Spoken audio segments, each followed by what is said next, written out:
Sene Dolta Festival, a unique cultural tradition of the southern Khmer people.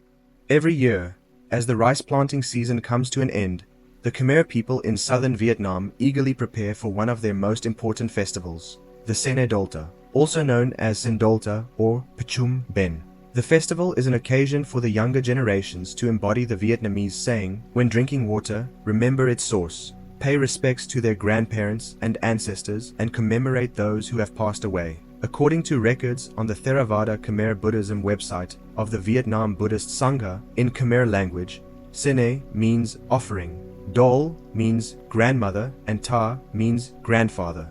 Therefore, Sene Dolta can be simply understood as the festival of honoring and making offerings to grandparents and ancestors, bearing similarities to the Vietnamese Vu Lan festival. The name Pchum Ben carries a more solemn nuance, meaning ceremony of gathering merits. Sene Dolta has existed for a very long time, even before Buddhism began to deeply influence the lives of the Khmer people. The festival's origins are tied to the traditional farming cycle of one rice crop per year. Around the 8th lunar month, when the agricultural work was completed, people had some free time. On this occasion, Khmer descendants from across the waterways of the Mekong Delta would return home by boat to visit and care for their grandparents and parents. They brought with them rice, dried food, fruits, and other items, both as gifts and as provisions for their long journey. The return journey was filled with emotion. Some were fortunate enough to be reunited with their grandparents and parents, while others faced the sorrow of loss, as age had taken their elders, leaving family gatherings incomplete. Over time, as a way to share both joy and sorrow in life, Khmer people living far from home would agree to gather at certain places to hold rituals in remembrance of their ancestors and departed grandparents. When Buddhism became intertwined with Khmer culture,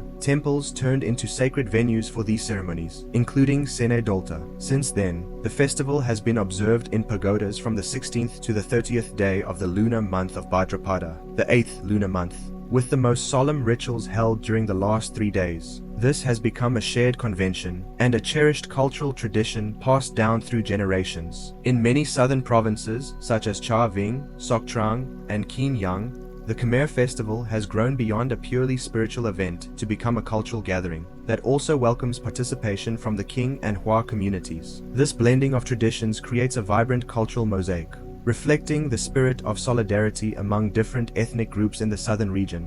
Throughout the festival, during the day, people eagerly bring sincere offerings such as sticky rice, grains, and fruits to the pagoda. One of the most distinctive and sacred rituals is when people circumambulate 3 times around the main hall in the glow of candlelight, then reverently place rice and food on the prepared offering trays. This practice usually takes place at dawn, the moment believed to be when the spirits of ancestors and loved ones return to receive the offerings. People believe that once daylight breaks, the spirits may become frightened. Each evening, a solemn atmosphere fills the main halls of temples as Buddhists listen to chanting and sermons, sending prayers for peace to their grandparents, ancestors, and the deceased. On the final day, the 30th of Bhadrapada, the festival reaches its most vibrant moment. Buddhist families hold solemn ceremonies to bid farewell to their grandparents and ancestors as they return to their spiritual realm.